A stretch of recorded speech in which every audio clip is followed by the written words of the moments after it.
1942 সালের 9ই আগস্ট একটা গুরুত্বপূর্ণ ঘটনা ঘটেছিল। মহাত্মা গান্ধীর নেতৃত্বে ভারত ছাড়ো আন্দোলন শুরু হয়েছিল। সেই দিনটিকে আবার সবাই মনে করিয়ে দিয়েছে 2024 সালে।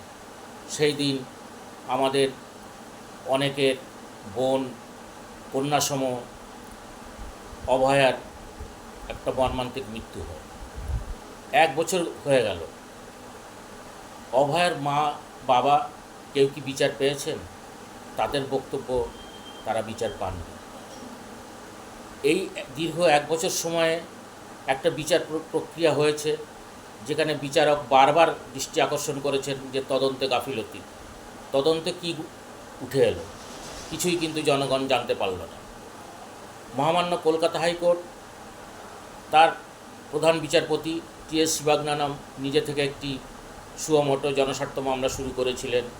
সেখানে সিবিআইকে তদন্তের নির্দেশ দিয়েছিলেন। কিন্তু দুর্ভাগ্যবশত আমাদের ভারতের চিফ জাস্টিস প্রধান বিচারপতি চন্দ্রচূড় সাহেব নিজে সেই মামলাটা নিয়ে বারে বারে বলে এসছেন সিবিআই নতুন নতুন লিড দিচ্ছে। কি দিচ্ছে কিন্তু আমরা এখনও জানতে পারলাম না। শেষে সঞ্জয় রায় বলে একজন সাধারণ সিভিককে শাস্তি দিয়ে বিচার প্রক্রিয়া শেষ হল। এর বিরুদ্ধে মহামান্য উচ্চ আদালতে এখনও আপিল চলছে।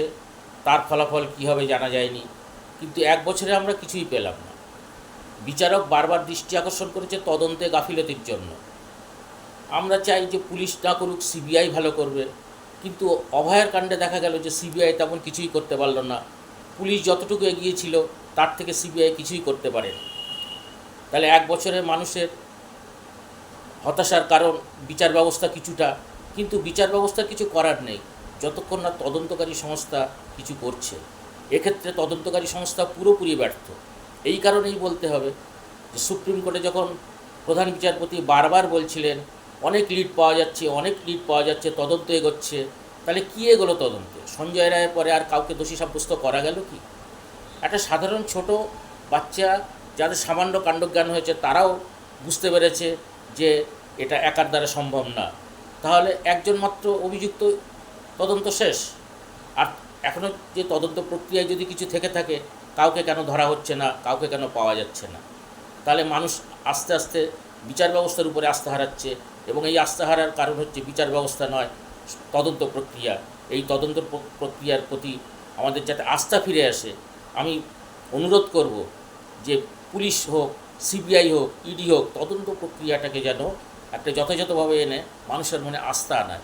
কারণ তদন্ত প্রক্রিয়া অনেক চলে, কিন্তু দোষী সাব্যস্ত হয় কম। এই হারটা যতদিন না বাড়বে মানুষ বিচার পাবে না। অভয়াকাণ্ড চলতেই থাকবে।